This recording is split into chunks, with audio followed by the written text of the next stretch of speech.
On 4th February, Sri Lanka celebrates freedom from colonial rule. In 2008, that celebration was shattered by an explosion that reminded the nation it was still at war. By 2008, Sri Lanka's civil war had entered its most volatile phase. The long conflict between the Sri Lankan state and the liberation tigers of Tamil Eelam had already claimed tens of thousands of lives. A fragile ceasefire signed in 2002 had collapsed, and the violence had returned to the heart of the capital, Colombo.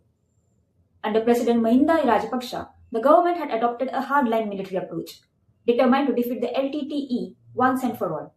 In response, the LTTE intensified urban attacks, targeting military personnel and symbolic moments meant to shake public morale. Independence Day was one such moment. On the morning of 4th February 2008, as Sri Lanka marked 60 years of independence, a Sri Lankan Air Force bus was travelling through the Dehiwala Mount Lavinia area of Colombo. The bus was carrying Air Force personnel, but also civilians, including women and children, who used the same public transport route. Hidden among the passengers was a suicide bomber. As the bus moved through the crowded suburb, the bomber detonated the explosives. The blast tore through the vehicle, ripping metal apart and throwing bodies onto the road. 16 people were killed, including Air Force members and civilians. Dozens more were injured, many with life-altering wounds. The symbolism was unmistakable. An attack on Independence Day was not just an act of violence, it was a statement. The LTT sought to show that even the most guarded day on the national calendar could be penetrated. Freedom, unity, and celebration were turned into fear within seconds. Emergency services flooded the area. Roads were sealed. Celebrations across Colombo were muted or cancelled.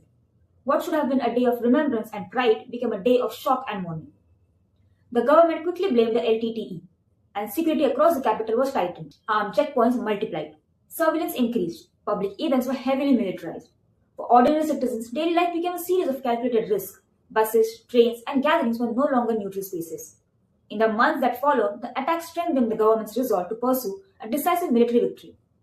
Operations against the LTTE intensified, pushing the conflict toward its final and most destructive phase. In 2009, the civil war officially ended, but an enormous humanitarian cost, especially for civilians in the north. The victims of the 4th February attack were soon overshadowed by larger events. Their names faded from headlines, absorbed into the long ledger of the war.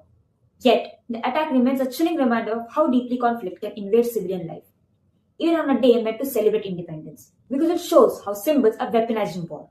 Because independence is fragile when fear controls public space, and because civilians, even on national holidays, often pay the highest price.